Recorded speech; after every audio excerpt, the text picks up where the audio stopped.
reading from the Gospel of John. Then Jesus said to the Jews who had believed in him, "If you continue in my word, you are truly my disciples, and you will know the truth, and the truth will make you free." They answered him, "We are descendants of Abraham and have never been slaves to anyone.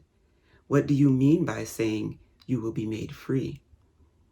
Jesus answered them, "Very truly I tell you, everyone who commits sin is slave to sin.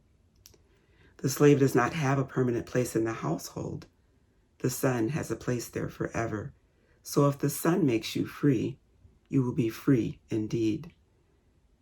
I know that you are descendants of Abraham, yet you look for an opportunity to kill me because there is no place in you for my word. I declare what I have seen in the Father's presence. As for you, you should do what you have heard from the Father." They answered him, "Abraham is our father." Jesus said to them, "If you were Abraham's children, you would be doing what Abraham did. But now you are trying to kill me, a man who has told you the truth that I heard from God. This is not what Abraham did.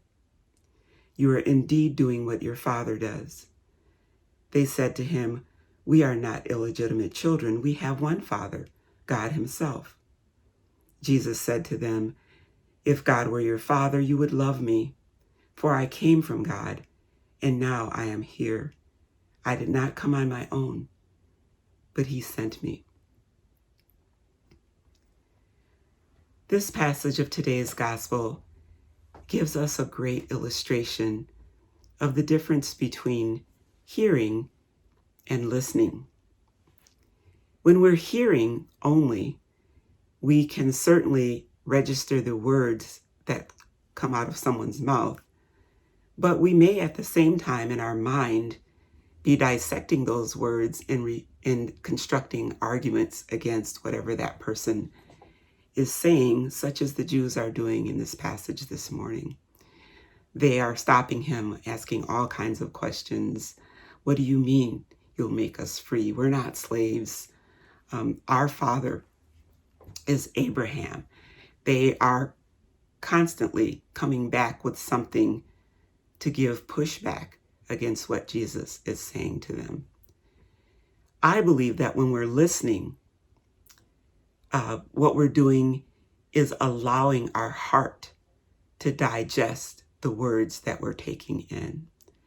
There has to be an openness to those words so that they can get into our heart and we can consider them rather than pushing back against them and constantly coming up with ideas about what we should say next, rather than keeping our mind on what the speaker is saying and how what they're saying might impact us in our lives.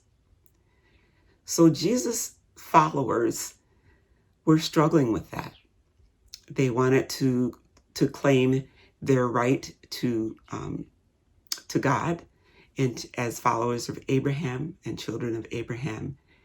And they did not want to hear the words that Jesus was saying that suggested that they were enslaved to sin and were being made free by the Son of God himself.